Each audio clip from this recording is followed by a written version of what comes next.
Hey, how's it going today? It's Joel Ellison with Pinnacle Gunsmithing, and today I have something of a treat for you. We're going to be looking at a very old pistol I've acquired recently, and it's a Colt model of 1892 series. Ooh, one of these. It's not generally regarded as a good pistol, and we're going to take a look and see what went right and what went wrong on this particular gun. Let's go ahead and get started. Alright, Powder's decided to join us here on the bench. And as always, she does what she wants. Alright. This revolver is a little bit different from most of the revolvers that you might be used to. The Smith & Wesson system is still in production today, whereas I think the last one of these was made around 1910, 1912 or so. This particular one is in 38 Special. Most of them were made in 38 Long Colt. There's a whole long historical background as to why that was and why they developed such a poor reputation in terms of power, accuracy, ease of use, survivability, etc., etc., ad nauseum, ad infinitum. In any case, to open the cylinder, we pull back on our cylinder catch instead of pushing forward. And we can see that all the chambers are empty. This holds 6 cartridges. Central eject by the rod with swing out cylinder. All pretty normal stuff. I had to do a little bit of work to get this to time correctly and to actually lock up. Let's go ahead and take a look at the action here. There we go. Hammer pull is a little heavy, but not bad. It goes all the way back and intersects with the back of the frame there. Single action is not bad, but you see the cylinder rotate when I let off the trigger. I'm going to do that again so you can, in case you weren't paying attention. And there it goes. Boom. That's because the hand, when you release the trigger, it drags the star back a little bit, and there's a teeny tiny little stop right here. See if I can show you. Right there, that I had to add a little bit of metal to with a welder. And that was a fun adventure because, I used a welder on that particular instance just because, well, these parts are a little hard to come by. And all the parts out there are 100 plus years old, and they may be worse than the ones I started with. I've also redone the grips on these, or replaced them, I mean. So these are brand new, but reproduced from originals. I'll go ahead and take off these grips. There's that one screw. And whoa, hello, what's all this? We have 2 springs inside. Smith & Wesson actions only have 1. But we do have a beautiful little Colt pony stamp. But otherwise, whoa, what's all this going on here? One of those is the hammer spring. The other is the rebound spring. And the rebound looks very, very different from most of the Smith & Wessons you've probably encountered and opened up before. Fortunately for us, the side plate is on the same side as a Smith & Wesson, unlike modern Colts, which are on the opposite side. Why these two companies can never agree on which side to put their side plates on, that's a question that I'm not really qualified to answer. But that's how they did it. There's a lot of people a lot smarter than me making those decisions. Okay, I'm going to put the grips aside, and we are going to get the side plate off. I forgot my hammer on the other bench, but to get side plates off of a revolver, I've seen people struggle and pry and cuss and scrape. All you really need to do, I'm holding it in my left hand, my thumb over the side plate, and just going to whack the back of the grip with the grips off. A few whacks. I'm just letting inertia do its thing. And the side plate comes right back off. Boom. Nice and easy. We can see a tiny little pin on the side plate. That is going to interact with our hand. which we'll see here in a sec. Here we are, here we are. Let me go ahead and bring you in a little closer. All right. Here is all of our lock work in all of its glory, or at least most of the lock work. There is one piece you can't see from here, but it's the piece that locks up the trigger and hammer when the cylinder is not in battery, as in it's not fully in position. There is an automatic safety for that. But yeah, this is some weird funkiness going on here. This is the hand. If you're not careful, it can fall out. I'm just going to take that out while we have it. Yep, and it's just a little pin, goes straight into the trigger.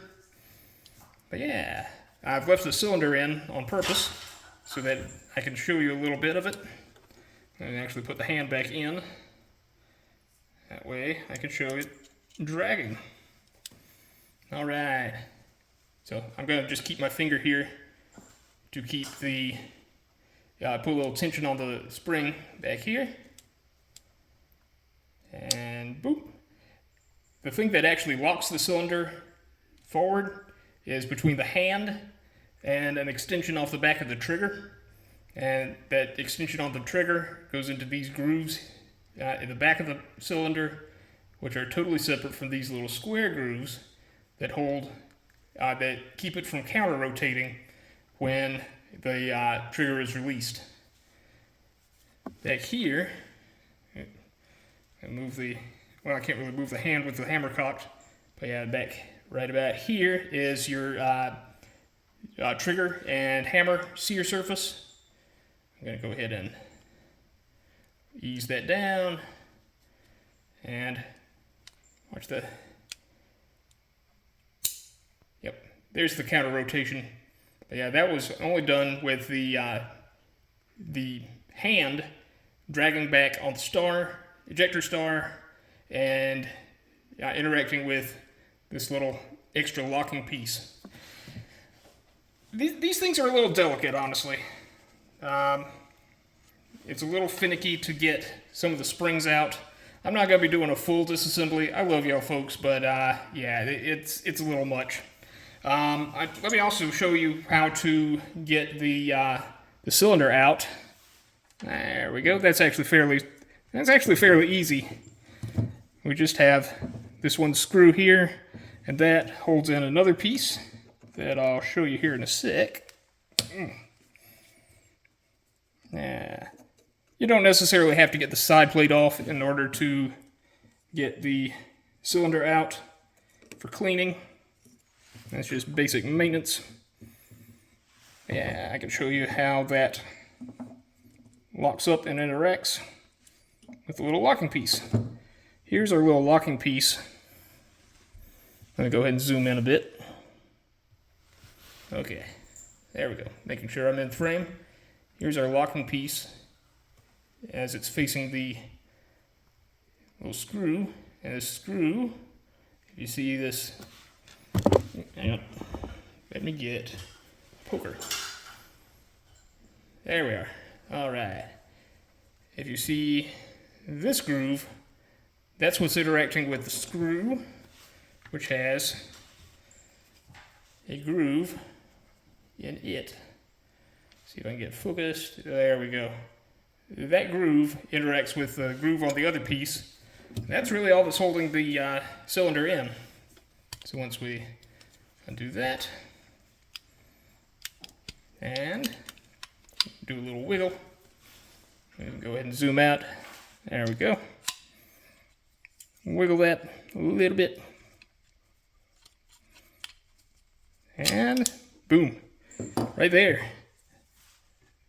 This half moon cutout goes into that section of the crane, and yeah, that's all that's holding your cylinder in between that and the lock back here. That little stud, and that's kind of it. It's a little stiff, but you know, it's 100+ years old.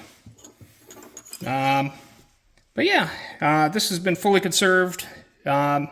I haven't really shot it, but these had a reputation for being a little delicate. I can go ahead and show you the double action on here. Boom. Once it gets past the nose of the hammer, and there we go. Boom. And cocking back. Get a little better light on that. There we go. That right there. Excuse me. Right here is your sear surface between the trigger and hammer. Yeah, these two springs, this back one powers the hammer. That's actually fairly straightforward to get out if you know what you're doing. There is a little tensioning screw back here, but honestly, it doesn't do a whole lot. The bottom of the grip also has a little stud for the, that's what the grips lock onto, the stud that just goes through either side. And yeah, that's about the whole mechanism. One thing I do like on this design is that it just has kind of this funnel for the rod of the crane to go into. Other than that, it's pretty straightforward.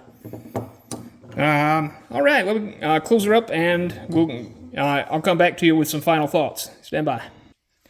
Oh, before I go, there's a note on reassembly. Make sure your hammer's forward, your hand goes forward, right up against the cylinder, and this little stud goes right to the back of it, back behind there, and just give that a little push. No wedging, no prying, no nothing. I am just going to give this a little tap with my plastic-faced mallet. See, plastic face. So no harm to the finish at all. And that way I don't put as much load on these two teeny tiny little screws. Yeah, Powder looks like she's paying a lot of attention to me, which I think we all know better. Yeah, that's right. I'm just going to drive that down. Just making contact. Not using these to lag the plate in at all. Alright, there we go. And a little tension between the two. Boop. And boop. Alright. Yep. And we have a cat bumping the camera. That's fine. These repro grips are actually pretty nice. They have a decent grip to them. Now, in terms of shooting these, I have not shot this one yet. It does have the advantage of using modern ammo, so it's a little easier to sell to someone. This particular one has no military provenance whatsoever. It just has a serial number here on the butt. It's a little hard to read, but it's there, believe me. Let's see, tighten that down. And we'll do a quick function check.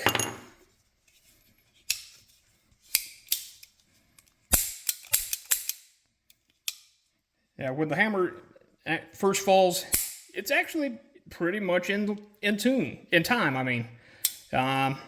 It's just when you let off the hammer, or let off the trigger, that it springs back a little bit.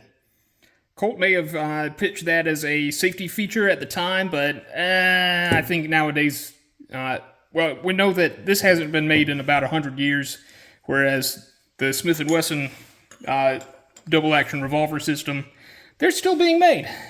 Pretty much unchanged since about 1914. Well, with minor changes, of course, but it's the same basic system. All right.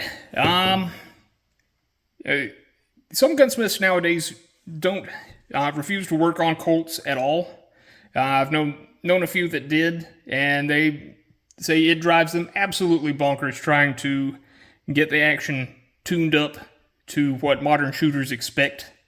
This one's not bad. The trigger's a little heavy, but it is what it is.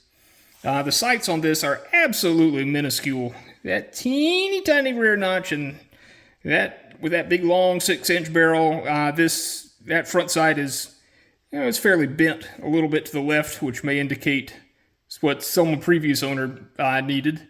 But yeah, it's a pain in the neck. In any case, I hope you've enjoyed our journey along exploring this wonderful little revolver. It's an amazing piece of history.